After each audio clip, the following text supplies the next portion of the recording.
Sir actually I am a cricket lover. Rohit શર્માનો ઘણો મોટો ફેન છું અને હું ખાસ રોહિત શર્માને જોવા માટે હમણાં પ્રેક્ટિસ માટે આવ્યો છું. ટિકિટ્સ અવેલેબલ નથી.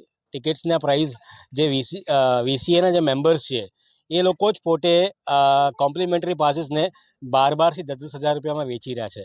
તો is that a fair thing? હા, એક ટિકિટના 12,000 રૂપિયા, 1,000ની ટિકિટના 10,000, 2,000ની ટિકિટના 15,000 રૂપીસ, બોક્સના 25ના 75,000 રૂપીસ, એવી રીતના ટિકિટ્સ વેચાઈ રહી છે, બ્લેક થઈ રહી છે. So that is a right. Cricket lover કહી જાય આગળ પાછળ જે પંચમહાલના જે ગામ છે, લુણાવાડા છે, ગોધરા છે, હાલોલ છે, એ લોકોને બી મેચ જોવા આવવું છે. કેવી રીતના આવી શકે છે? ટિકિટ્સનું જે બી છે, વી ડુ અન્ડરસ્ટેન્ડ કે એ આગળ કેપેસિટી ઘણી કમ છે, લેકિન ટિકિટનું ટિકિટ જે રીતે વેચાઈ રહી છે એ હિસાબથી we are very unhappy.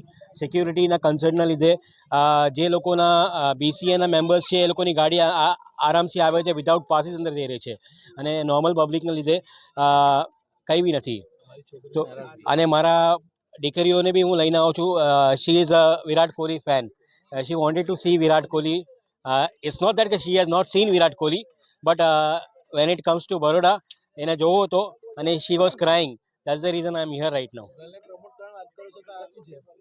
So what is the reason? અગર તમે ગર્લ્સને પ્રમોટ કરવાની વાત કરજો, ગર્લ્સ ક્રિકેટને પ્રમોટ કરવાની વાત કરજો, હા, અમારા બચ્ચાઓના લીધે શું તમે કરી રહ્યા છો? તો પ્લીઝ આઈ રિક્વેસ્ટ બીસીએ કે નેક્સ્ટ ટાઈમ જ્યારે બી મેચીસ હોય તો ટિકિટ્સના માટે કેવી રીતના એક અલગ જ હોવું જોઈએ. બુક માય શોના અંદર બુક માય શોના જ લોકો એવી રીતના છે કે જે પોતે જ એપ બનાવી અને એ કરી રહ્યા છે. I have the screenshots. અગર છે તમે તમારે મારા ફોનમાં બતાવી શકું છું. Just a minute sir.